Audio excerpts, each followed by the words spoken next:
Alright, I'm just going to make a short video here. I'm working on a 2024 F-150. It does have the fuse box. The interior fuse box is underneath the kick panel there, and it actually unclips, so you can see I've got it pulled out there. Just zoom in for you. See, I've just got it kind of pulled out of its mount. You'll see how you can do that. And I'm installing a two-way radio. I usually put them down here in this tray here. Fits nicely in there. Anyways, there's no, as usual, there's no numbers on those fuses. There's no diagram on the fuse box anywhere, like on the lid of the fuse box. You can see there, I'm in the driver's side seat, so I can't reach down there and move it around for you. You get my point. It's just like all the other F-150s. There's no indication of what fuses do what, and I need one to tap into. I'm going to take power out of this one, not the underhood one, to put my radio in because it's just easier. So the owner's manual here doesn't have the fuse box diagram in it. So even though let's reach down there and grab it. Even though it says on there, it's got the little book. Okay, it's not in your paper manual.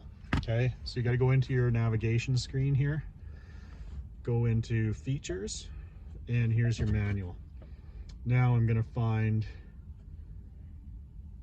categories. So when you go into your manual, you can just go into the search function here and type in fuses, search for it, and here we have frequently asked questions, fuse precautions, identifying fuse types. Just keep going down, and we got, what do we got here? Identifying fuses in the interior fuse box, and then you got your underhood fuse box. So we'll take the interior one because that's what we're looking for. We can scroll down, so here's our diagram here. Numbers are on that, and then what each one does. Moonroof, passenger door control module, USB charging port 1. So I'll probably use one of these USBs. I know that the one for the rear seats in this truck won't be used because it's the rear seat maybe even taken out of this one. I think that's 10 amp USB charge port 3. That should have enough to power a two-way radio, no problem. So that's the one I'm personally going to use. It's up to you guys. I don't know, because this is so new. I don't know which one would be the best. Oops, went back there. I don't know which fuse would be the best to handle the two-way radio. But anyways, hopefully this helps you if you're doing this job. Well, I'll just show you what I ended up doing. So here is the radio, and I just hung the mic down there. I wouldn't mind putting it up here, but then your cord is always hanging in front of these controls here, and I don't know if the operator would like it there or not. You can always move it later. Anyways, fuse number 110, I believe, was the one I used down in the fuse compartment there, and I just stacked it. So fuse tap. So that's for USB charge port number 3, I believe, which I think is into the back seat. Like I was mentioning, that's not used on this truck, but it is keyed power. So our radio comes on with key on and off with key off. Let's see if we got accessory. Okay, I don't think it comes on with accessory, which would be better if it did, but whatever. I'm just finding that sometimes it's hard to get a keyed power.